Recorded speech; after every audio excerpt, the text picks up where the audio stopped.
Eu tinha 13 anos e eu jogava no infantil da seleção da minha cidade. Estava no vestiário, ouvindo o treinador a preleção dele antes do jogo.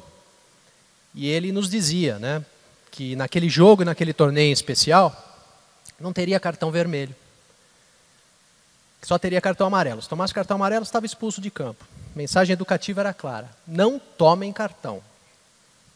Eu achei até coerente essa preocupação excessiva dele, porque naquela época, nas categorias de base, as regras mudavam assim constantemente, né, e por ser uma nova norma educativa, fomos para o jogo. Lá para o meio do primeiro tempo, eu já tinha tomado algumas butinadas, né, e eu tomei uma entrada dura. E quando você toma uma entrada dura, você levanta para tomar satisfação. E o árbitro estava do meu lado, né? E eu olhei para ele e falei: escuta, o senhor não vai dar cartão, não? Ele falou assim: vou. Esse aqui é só para você. E deu. E eu falei: puxa vida, estou expulso no primeiro tempo, né? Que coisa triste, né? E aquela raiva começou a subir. E eu mandei ele apitar jogo de botão. Mas eu devo ter falado mais alguma coisa que eu juro que eu não me lembro. E aí, ele tirou do outro bolso o vermelho. É. E eu olhei para ele e falei: o senhor tem um cartão vermelho? E acho que ele ficou com pena de mim, né? E eu olhava para o meu treinador, gesticulando, maluco ali, bravo comigo, né? Mas acho que uma luz maior veio, eu baixei a cabeça, né? Fui para o vestiário, refletindo no que eu tinha feito, mas principalmente refletindo no que o meu treinador tinha feito, né? E acho que desde então eu fui um cara muito mais crítico em analisar de que forma os treinadores transmitiam o conhecimento para os seus atletas dentro e fora de campo. Eu começo com essa história, mas a minha relação no futebol, ela começa bem antes. Ela começa de uma forma, como aquela grande maioria de jogadores de futebol também começou, nos campinhos de futebol, nas ruas de terra. Aliás, essa é a foto do meu campinho, tá? Onde eu morava, tinham 3 campinhos num raio de 1 quilômetro mais ou menos. Esse ficava a 100 metros da minha escola e ao lado da casa da minha avó. Então o pessoal falava que esse era o meu campinho. Aliás, aquele jovem ali no gol é meu irmão, né? E durante décadas, essa foi a escola do futebol brasileiro. Esse ambiente natural, espontâneo de aprender futebol, né? Da prática intensa, nos campinhos, nas ruas de terra, a qualquer lugar você jogava futebol, nas praias, né? O tempo passou, no lugar dos campinhos surgiram os prédios, no lugar as ruas de terra foram asfaltadas, e aquelas práticas espontâneas viraram as escolinhas de futebol. E nas escolinhas de futebol você também aprendia futebol, mas aprendia futebol de um jeito um pouco mais diferente. Imagine uma criança que estuda de segunda a sexta, numa escola normal, tradicional, que faz também um inglês, faz um violão, uma bateria, e fica esperando o dia do futebol chegar. Aquele dia tão especial, aquele dia mágico. Ela vai para a aula de futebol. Aí ela vai para a aula de futebol, ela entra na fila para chutar. Aí ela espera a vez dela. E ela espera a vez dela, e chuta, e volta para trás da fila. E aí, ele não pode desafiar e nem provocar o amiguinho que está na outra fila, porque o professor fala: escuta, aqui você vai aprender futebol, você não vai brincar, né? Você veio para aprender futebol. Então, vira o pé para passar, passa assim, marca daquela forma, dribla assim, tá? E aquele menino no final da aula, acontece também um outro fator interessante.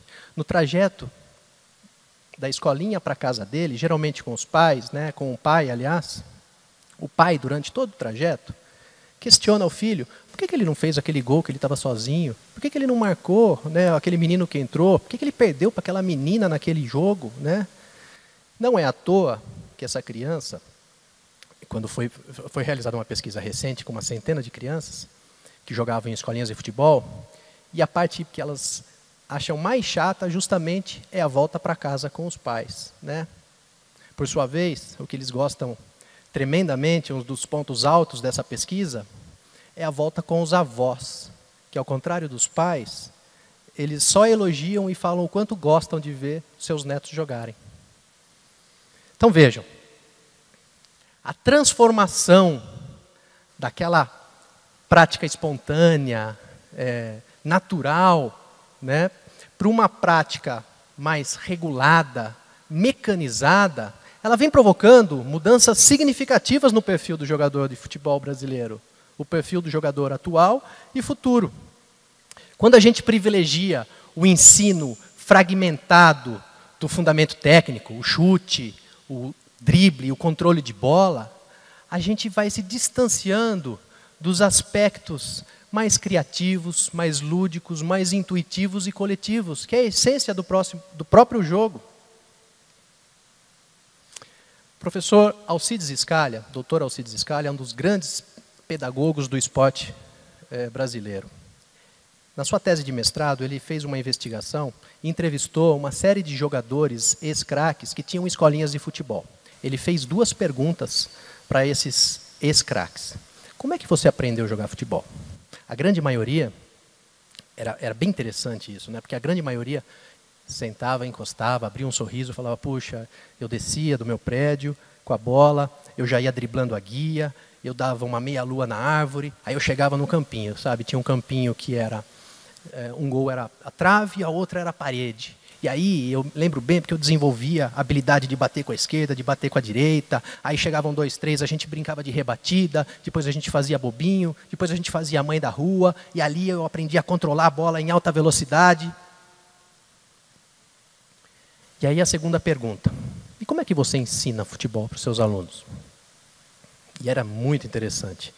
A grande maioria deles também mudava o tom da voz, fechava o semblante, e praticamente miniaturizava o que eles aprenderam enquanto profissionais. Traziam esse treino monótono, repetitivo, mecânico, para a vida daquelas crianças. Né? Se a gente não entender o perfil da criança de hoje, né, como é que a gente vai entender que tipo de ambiente vai provocar, vai estimular melhor essa criança, que mudou demais o perfil da criança de hoje, para aquela criança do meu tempo, né? No meu tempo, tinha a bola, né? A bola e a bicicleta, mas eu optava pela bola. Hoje, o acesso das crianças a uma infinidade de aparelhos, de outras formas de concorrência com o futebol, o iPad, o iPhone, o videogame, o Minecraft, o WhatsApp, o shopping, né? Então, não é à toa, não sei se vocês sabem, que nos últimos 4 anos diminuiu em 25% o interesse das pessoas pelo futebol. E essas mesmas pessoas hoje, desses 25%, não torcem para time algum, nem para a seleção brasileira. Outra coisa, todo mundo diz que o brasileiro nasce com a bola nos pés, que a gente é uma grande fábrica de talentos, não é verdade? Agora, pouca gente sabe que a cada 3.000 crianças que tentam uma oportunidade num clube, só uma vai conseguir. Pois é. É uma fábrica que gera muito mais frustrações do que talentos. Em números absolutos, gente, a cada 300.000 crianças e jovens que querem e têm o sonho de serem jogadores de futebol, 100 só vão conseguir. E estão distribuídos dessa forma. 15 estão desempregados. 70 vão ganhar até 5 salários. 10 até 20 salários. E só 5, naqueles 300.000, vão ganhar aqueles salários que muitos consideram milionários. Então, o que fazer com essa grande massa que fica pelo caminho? Será que a gente não pode, não deve se preocupar de forma estratégica? Porque o ápice dessa pirâmide nunca vai ser totalmente desenvolvido se a gente não pensar o que fazer com a base dessa pirâmide.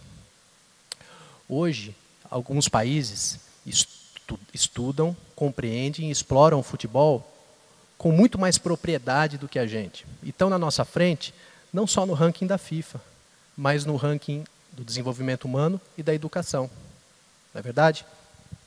A Alemanha, além da gente tomar uma goleada dentro de campo, né, fez com o futebol muito, né, usou o futebol em toda a sua potencialidade ao gerar carisma para o nosso povo, né, estima, respeito. Esse foi um grande exemplo para a gente se inspirar. E hoje, os europeus conseguem fazer in vitro o que nós não conseguimos mais fazer in natura. Isso em relação a criar ambientes estimulantes para o ensino do bom futebol.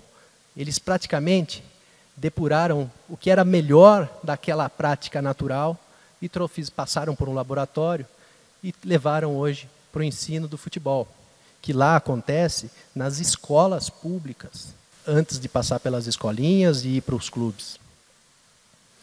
E tem outra coisa. O senso comum diz que o futebol é educação, é cultura, é saúde, é cidadania. Vocês concordam com isso? Essa é uma grande mentira, gente. O futebol é o que você faz dele.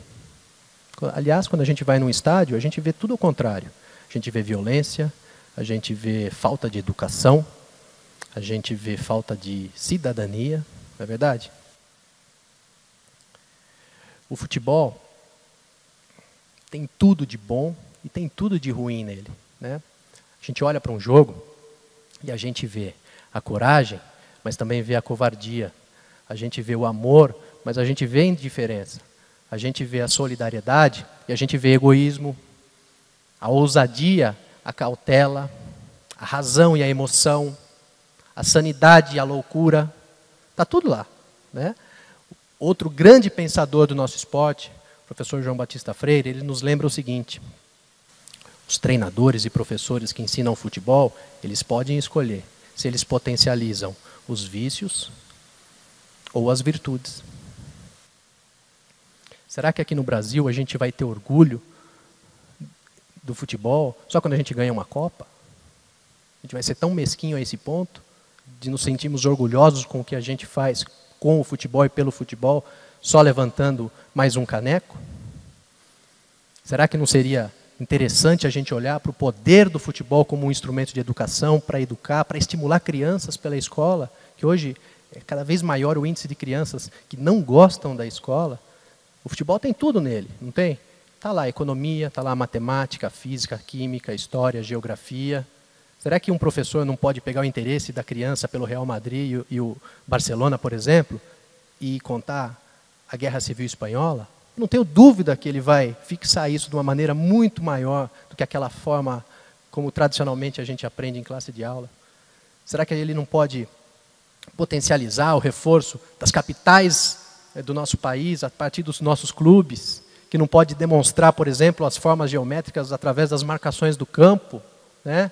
Os ângulos na física, as reações químicas a partir de uma própria partida de futebol, né?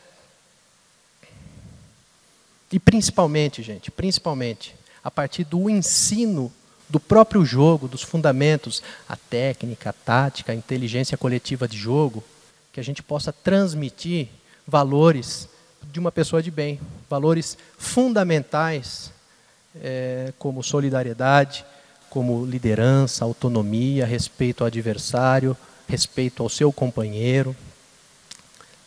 Enfim, isso é o que mais nos moveu para desenvolver um projeto que a gente tem muito orgulho na Universidade do Futebol, projeto chamado Educar pelo Futebol, meu time nota 10, em parceria com a Unicef e apoiado pela Fundação Barcelona.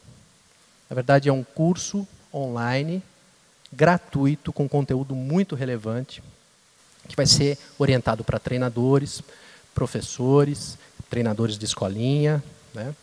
E tem alguns objetivos, entre eles ensinar bem o futebol e ensinar mais do que futebol, além de reforçar o direito à criança e adolescente pelo esporte e os riscos e oportunidades naquela criança que quer se tornar um jogador de futebol. E esse projeto também desperta para uma realidade que a gente vive, né? Aqui não basta só saber de futebol. Nós temos que entender e estudar o futebol com fins educativos, com as práticas com fins educativos, para que a gente possa mudar uma cultura vigente. Aqui o futebol é admirado por milhões, praticado por muitos, mas infelizmente ainda estudado por poucos. E eu termino a minha fala com uma frase e uma foto que eu guardo com muito carinho com o Sócrates, que ele dizia: com uma bola no pé, a gente muda um país.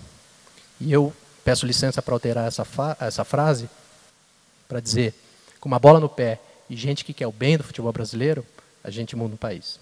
Muito obrigado.